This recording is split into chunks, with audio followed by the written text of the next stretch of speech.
Dude, that is crazy, man.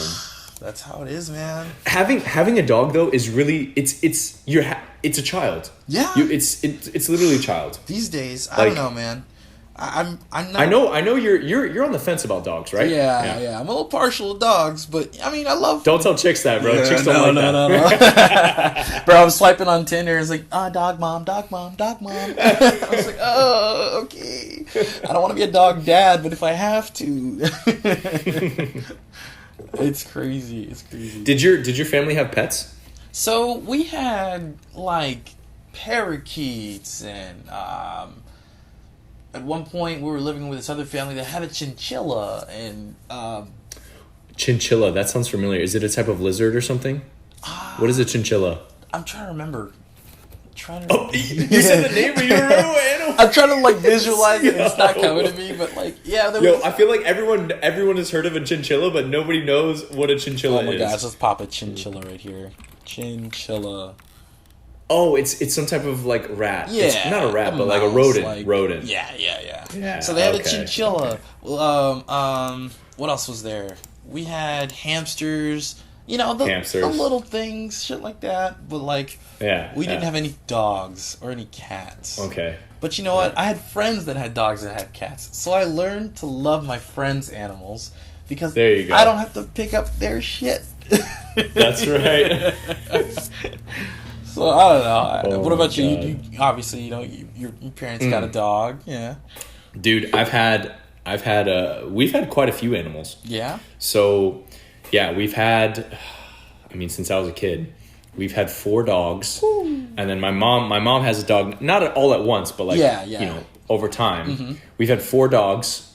My mom has a dog now, so 5 dogs, I guess. Yeah. We've had 3 cats. We've had a bird, and the bird was interesting because it was like when I was in kindergarten, they had like this bird that they passed around to different families all summer. And it's like, dude, it was weird. I don't know. They like, we had this bird and it was like, okay, I'm going to give it to this family for like 2 weeks. And then so we passed around this bird. Was it like a school thing? It was interesting. Yeah, it was a school thing. It was a school thing. That's an interesting way to like get pets into the home without like requiring it of a parent, like with all of that crazy responsibility. Exactly. Yeah. That's what it is. That's really what a pet is, you know, to me. And I don't know, the point I am in my life, I'm not ready for those kind of responsibilities. No, I feel you. So, I definitely feel you. Yeah. No, but we also had 2 turtles. So we had 2 green turtles. Okay. And those are pretty low. My turtle, you got to clean their. No, they're not. You got to clean their tank. You got to clean them. You got to like, dude. And my turtle, like, actually killed my sister's turtle. Yeah. Dang. Dude. So I don't know those 90s babies out there. So me and my sister got turtles at the same time. We somehow convinced my parents. We were probably like, I don't know, 7 years old, 8 years old. So like it was like something that we would help our parents take care of the turtles. It was our turtles, whatever. Yeah. So we called them Phil and Lil, right? From the Rugrats. Right? Because, they were the same, Phil and Lil, whatever. It was the time, yeah. So when we would feed them, my turtle was very aggressive. Like he would just like snapping. Go, like whenever we would give the little pellets. Yeah. Well, no, not like snapping us, but like whenever we would give the pellets of like food for them to eat, he would just like the other turtles trying to get it, and he would just like eat it and like, basically take all the pellets and everything. And I remember like we had left to go to see like some family friends or something that were out of town. And I think we asked my grandmother to like watch the turtles and just like feed them. And I think it was maybe for like, I don't know, like 3 days, 4 days, something like that. Yeah. A few days. And when we come back, I think my grandmother fed them like the first day and then she forgot. And then we came back and my turtle was there like swimming around trying to like, yo, like what's good? And the other turtle's like shell was like half eaten and it was just like there like dead. And I was just like, oh my gosh. That traumatized me, dude. I was like 7 years old. I was like, what is going on here? My turtle. No. Oh my gosh. No, Lil. no, he's dead. That's when your parents had to sit you down and have the conversation about death and life. That's right. That's right. So tell me this: have you ever had that formal conversation with your parents about life and death? Man.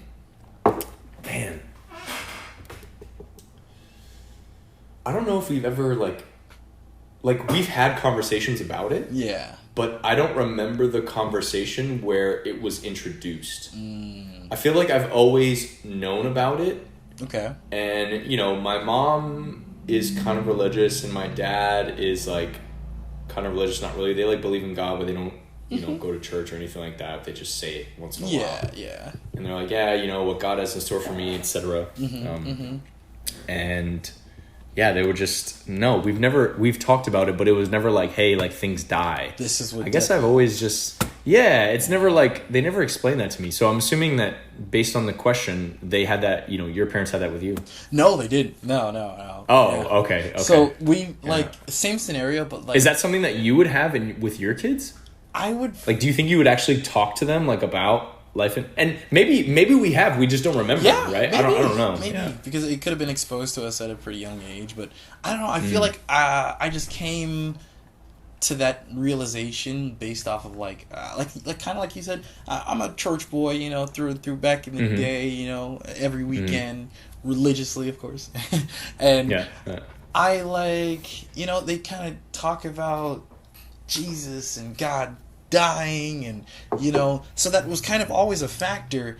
So I don't know if it was that or just watching the TV and hearing and seeing people die and get shot and cartoons at the time, but I don't think I've ever had that sit down convo, Yeah. I mean, maybe to kind of did your parents ever talk to you about like the birds and the bees type of thing? No. Yeah, me neither. I never remembered them talking specifically about like sex or like anything like that. Nope. Once again, pushing the religious abstinence is key. Like we never talked about it, but we if it was ever brought up, it's like, hey, you need to not be doing that. And then it's just like, the conversation ended because it's an awkward conversation for you and your parents. Yeah. Just kind of. I don't know, and I think about that as a father, right? Like, I don't know. I feel like I would want to educate. Like, yes, it may be awkward, right? And they may be like, "Oh, why are you telling me about this? You're my dad," or whatever it may be. Yeah. But still, I feel like as a father, if it's my son, and hopefully the woman that I marry, right, will want to do this as well. But I think that it's up to us to educate our children about this stuff because. In my personal opinion, I think that if you keep a child, which I've seen people, if you keep a child too sheltered, right? And you're like, oh, you can't party, you can't, have boyfriends or girlfriends, you can't do this, you can't do that, blah, blah, blah. It's almost like you're like taking a freaking helium balloon and you're like pushing it and you're like pushing it. And then all of a sudden when their parents aren't there anymore, like at college or some random, I don't know, like whatever. First chance. Dude, that literally all of that release, all that pressure that you build up just goes. And it's not even like the balloon is like slowly going up. It's like the balloon shoots out. Yeah. And then they just do everything. And then that's when, crazy stuff happens. Yeah. Definitely. I don't know. I think my parents understood that I kind of I knew what was going on. I don't know if they just felt the vibe and they're just like, we don't need to tell him, Because I was a bad kid, I kind of knew about the birds and the bees a little bit. No, let me tell you about this, right? I was in, I think it's 5th grade. They sit you down and they give you the normal birds and bees talk. It was 5th grade for me too. Yeah. I remember. Yeah, go ahead. But here's the shift. In my school, I was a private school up till 7th grade, right? And in 5th grade, they hit us with the All About Me class or video or whatever. So instead of teaching us about the birds and the bees, men and women, they sat us down and talked to us strictly about ourselves and the changes that we would see in our own bodies and...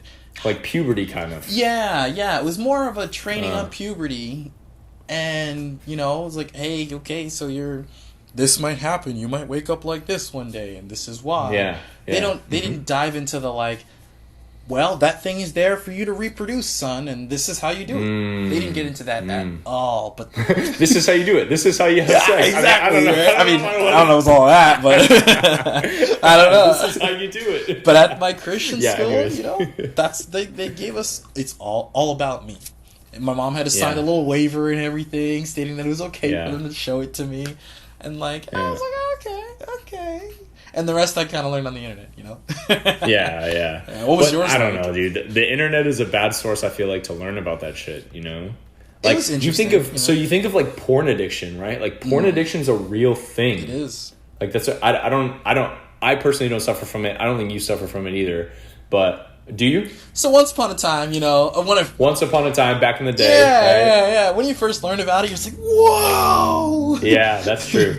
I had a blip where I learned about it, and then I was like, wow, this is great.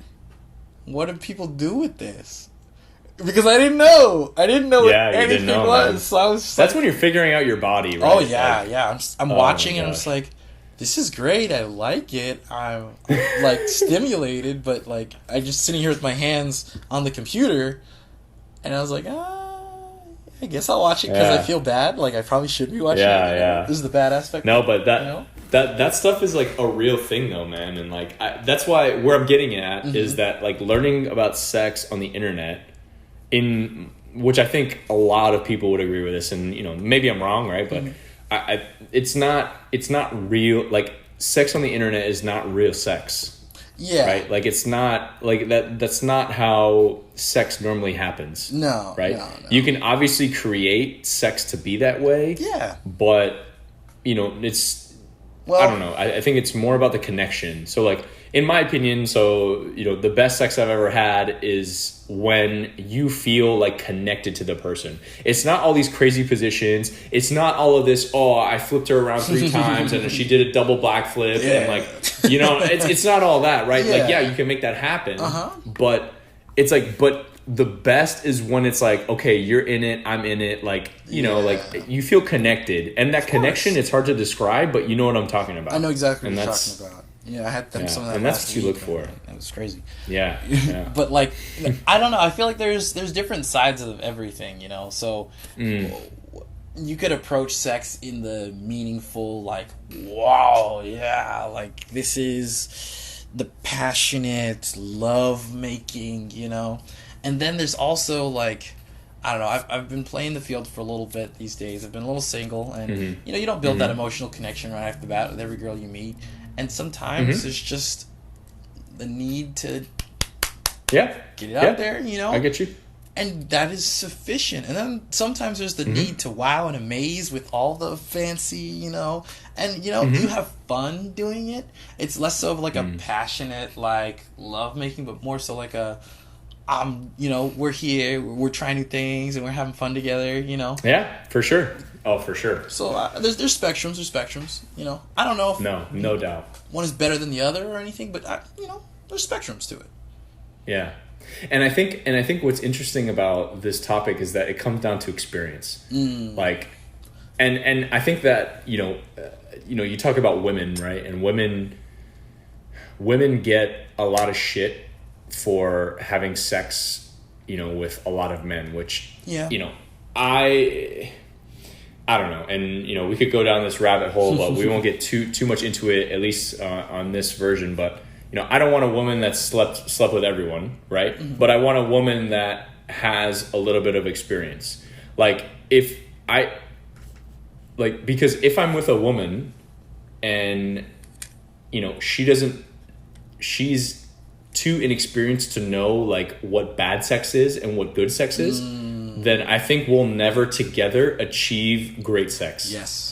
Yes. Because if she's only known me, or she's only known like, let's say one other guy, like I think minimum, if you want to have, I mean, no, this isn't, I'm just throwing it out there, but I think minimum, at least a girl should have sex with 2 or 3 guys, like at least to kind of get a spectrum, probably at least 3 or 4 maybe, just to kind of get a spectrum of like, okay, this was good, this was not, and you can kind of like understand, right? And and I think that's even more so for men, and I think that women kind of give men shit sometimes, and not as much as women get shit, but men sometimes get shit for, because we're whore dogs or whatever, and we want to have sex all the time, blah, blah, blah. But if you think about it, like, as a woman, and obviously I can't talk for a woman, I'm sure we can get, a woman on this podcast to give us their opinion. But I think that as a woman, you would want a man, depending on your style of sex and what you like to get into, you would want a man that's a little bit more experienced. You want a man that, like, knows what he's doing, right? Yeah. It's like, and maybe some women may disagree, right? And that's okay, right? Depending on, all good. But I would almost say the majority, it's like, okay, obviously they don't want us to have sex with, like, a million women, but if you know what to do, you know how to react, like, at least a handful of positions or so that you can direct and you can lead and you can do all these things, then I think that's, important. It is. Right? And it's, and you, the only way you get that is through experience. Yeah. I was talking to one of my partners recently about how sex definitely has a fluidity to it, right? And sometimes when you're either doing it with someone for the first time or, just having an off day, the flow is off. You can sense that, this isn't really flowing the way I want it to. I mean, things are happening, but, like, I'm not really in it. We're both not in it. We're kind of disconnected, kind of. And that, I feel like, for me at least, majority of, like, first-time experiences, they happen where, like, the flow is kind of, because you're feeling it out. You don't know the other person. Yeah. Sometimes. For sure. So I feel like that happens. But once I get to know you and what you like and what I like based off, things you've tried, the flow picks up. But I see what you're saying where, like, men and women get hate for it. I think it's a little lower than that. Like, I think men get, like, hate, but then, like, women really get dogged out for, like, I mean, it's 10 times worse, if not more. And it's kind of crazy. I love when someone is knowledgeable and, like, we can just dive right into having a good time right off the jump. And also having someone that has no experience is, like, it's something fun to do as well, to sit down and teach and learn. But then it's like they're in their head. If they can not be in their head about it and just relax and have a good time with no experience, it's great. It's a great time. But I've seen both sides of the spectrum and had good and not so good with both. And it's kind of, it's a person by person, as with everything. Yeah, definitely. But I'd say, though, like, based on personal experience, having someone that you regularly hook up with, I would much rather prefer than, like, having a one-night stand. Yes. Yeah. So if you can have that regular consistency, you kind of build a connection through that. And it's like... And that's what leads to feelings, though. Exactly, yeah. And feelings amp sexual relations so much, like you were saying. Oh my gosh, yeah. So having that, like, consistency and just being familiar with someone, period, is just, it's great stuff. And it leads to nothing but goodness majority of the time.